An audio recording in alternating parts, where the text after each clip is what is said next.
దేశం కోసం ప్రాణాలర్పించి దేశంలో ప్రజాస్వామికంగా పరిపాలన కొనసాగించిన కాంగ్రెస్ నాయకత్వం అవినీతికి పాల్పడదలుచుకుంటే వారి చేతిలో ఉన్న అధికారంతో వారు ఎక్కడో ఉండేవారని మంత్రి పొన్నం ప్రభాకర్ అన్నారు.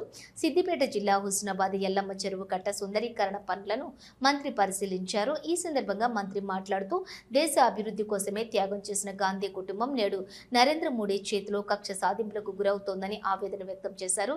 రాజకీయంగా ఎదుర్కోలేక కాంగ్రెస్ పార్టీ ఎప్పుడైతే బలపడుతుందో బీజేపీ పార్టీ బలహీనపడే సందర్భంలో నరేంద్ర మోడీ జవాబు చెప్పలేక కాంగ్రెస్ నాయకత్వాన్ని బలహీనపరచాలని ఇలాంటి వేధింపులకు గురి చేస్తున్నారన్నారు. ఇది రాజకీయ కక్ష సాధింపేనని బీజేపీ పార్టీ సిబిఐ ఈడీల మీద ఆధారపడే ప్రభుత్వాన్ని నడుపుతోందని ఆరోపించారు. మిత్రపక్షాలకు సంబంధించినటువంటి వాళ్ళు ఎంత అవినీతి చేసినా మాట్లాడకుండా రాజకీయంగా ప్రత్యర్థులను కక్ష సాధింపు చేసే ధోరణి మంచిది కాదన్నారు. తప్పకుండా దేశం మొత్తం గాంధీ కుటుంబానికి అండగా ఉంటుందని కాంగ్రెస్ పార్టీ ఆధ్వర్యంలో దేశవ్యాప్తంగా ఆందోళనలు చేపడతామన్నారు.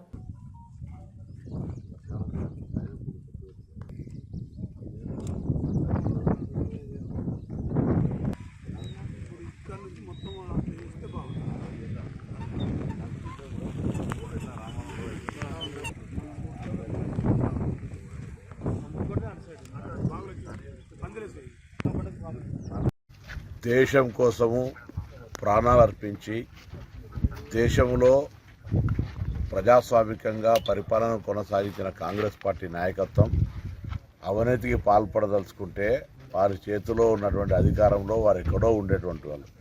కానీ దేశ అభివృద్ధి కోసమే త్యాగం చేసినటువంటి కుటుంబం ఈరోజు నరేంద్ర మోడీ గారి చేతిలో కక్ష సాధింపుకు గురి అవుతా ఉన్నది.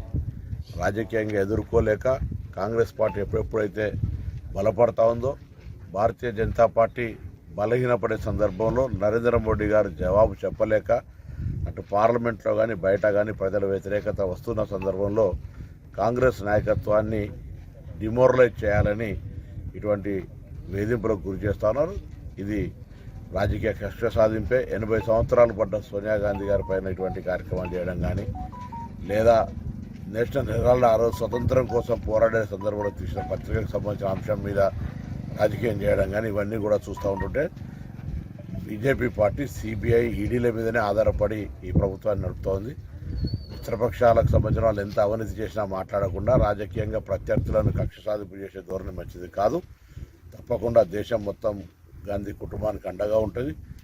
రాజకీయాల లోపల మచ్చ లేనటువంటి కుటుంబంగా ఈరోజు దేశ స్వతంత్రం కోసం పోరాడిన పార్టీకి సంబంధించినటువంటి వారసులుగా జరుగుతూ ఉన్న సందర్భంలో ఇటువంటి వేధింపులను అందరూ కూడా ఖండించాలని సందర్భంగా కోరుతూ కాంగ్రెస్ పార్టీ దేశవ్యాప్తంగా ఉద్యమం చేస్తుంది. ప్రజలందరూ కూడా ఆలోచన చేయండి. ఈరోజు ఇటువంటి వేధింపుల వల్ల ఏదో సాధిస్తామనుకునేటువంటి పరిస్థితి దేశాన్ని మొత్తం ఆదాయాన్ని అంబేన్లకు అమ్మేసేటువంటి వాళ్ళు చేస్తున్న సందర్భాన్ని గమనించాలని కోరుతూ గాంధీ కుటుంబానికి పూర్తిగా తెలంగాణ కాంగ్రెస్ కూడా అండగా ఉంటుంది.